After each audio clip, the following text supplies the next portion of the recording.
গোবিন্দ ঘোষ আমার আশ্রমে ফিরে গিয়ে যমুনায় অবগাহন করতে গেছে। অবগাহন করতে গিয়ে দেখছে একটি পোড়া কাষ্ঠ তার দিকে ভেসে ভেসে এগিয়ে আসছে।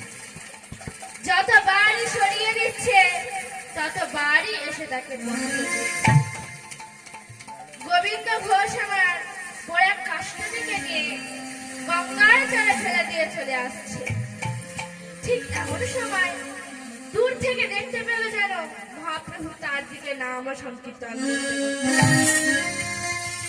চিৎকার করে বলে উঠল, মহাপ্রভু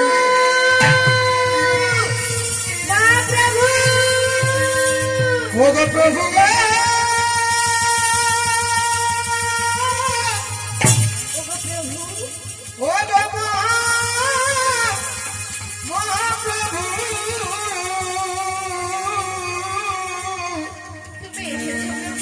তুমি এসেছ প্রভু, ওগো মহাপ্রভু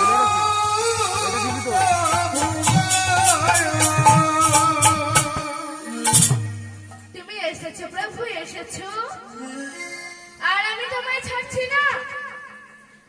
আমার সঙ্গে রেখে আমি তোমায় সেবা পুজো দেব, আর কোথাও যেতে দেব না। তখন মহাপ্রভু বলছে, আমি ভগবান, আমার যে ভক্ত ডাকবে আমাকে তার কাছে যেতে হবে। তুমি ডেকেছো তাই আমি এসেছি। আচ্ছা গোবিন্দ, তুমি মনে করে দেখো তো, যমুনায় অবগাহন করতে গিয়ে কিছু পেয়েছো নাকি? গোবিন্দ ঘোষ বলছে, না প্রভু কিছু পাই। মহাপ্রভু বলছে, আর কিছুক্ষণ ভালো করে ভেবে চিন্তে বলে তুমি কিছু পেয়েছো নাকি?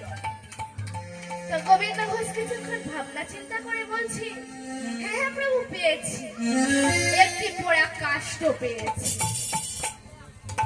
মহাপ্রভু বলছে, তুমি সেটাকে নিয়ে আসোনি, ওখানে ফেলে দিয়ে চলে এলে।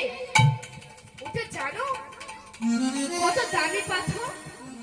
ওটাকে যদি কেউ নিয়ে চলে যায়, যাও গিয়ে নিয়ে আসো বলছি, যাও বলছি যাও। গোবিন্দ ঘোষ আবার ছুটতে ছুটতে যমুনার তীরে চলেছে।